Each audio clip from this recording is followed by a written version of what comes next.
Power does not lie in weapons or words. Power lies in control, and today the control lies in currency. Respected chairperson, worthy opponents, and my dear friends, a very good morning to all of you.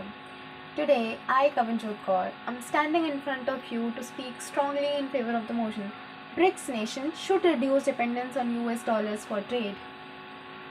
With your permission, I would like to present my views. You know that 80 to 90% of the global trade transactions are made in US dollars? Yes, one country's currency is influencing the financial lifeline of the entire world. Now pause for a second and think. Is it convenience or is it control? Countries like Brazil, Russia, India, China and South Africa together form the BRICS bloc. They hold 30% of the global GDP and 40% of the world's population. And despite this massive strength, they still rely heavily on US dollars. No. That's not economics, that is dependency. Let's make this simpler. Imagine you are a brilliant student, capable, hardworking, full of potential, but every time you want to do something, you need someone else's permission. Would you truly call yourself independent? Exactly the same applies to the nations. Let me give you a real world example. When sanctions were imposed on Russia, the global trade system, dominated by the dollar, was restricted. Trade became difficult, payments were blocked, and the economy faced serious pressure. Now think about it. What if something similar to this happens to other countries or to our country?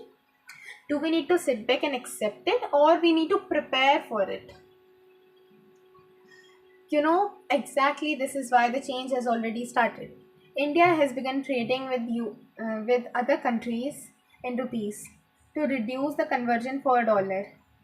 China is actively promoting yuan for international trade. Even the discussions about the common BRICS currency is gaining attention. And why is this important? Because reducing dependence on US dollar simply means create economic sovereignty, reduce exposure to the global shocks and sanctions, etc. Now, I would like to ask my opponents, do you really think a multipolar world can survive with a single dominant currency? No, my friend, that's not balance, that's imbalance. And this is not about opposing any country. Let me be very clear, this is about a fair and stable global system. A system where one nation is not excessively controlling the other nation. A system where power is shared, not concentrated. A system where emerging economies have an equal voice. Because when one currency dominates, the entire world becomes vulnerable to its fluctuations. But when multiple currencies dominate, the system became more stronger, more stable, and more resilient. So, today I ask you this. If BRICS nations are powerful enough to shape the global economy, then why aren't they powerful enough to trade in their own currency? The truth is simple. Dependence limits freedom and freedom defines power.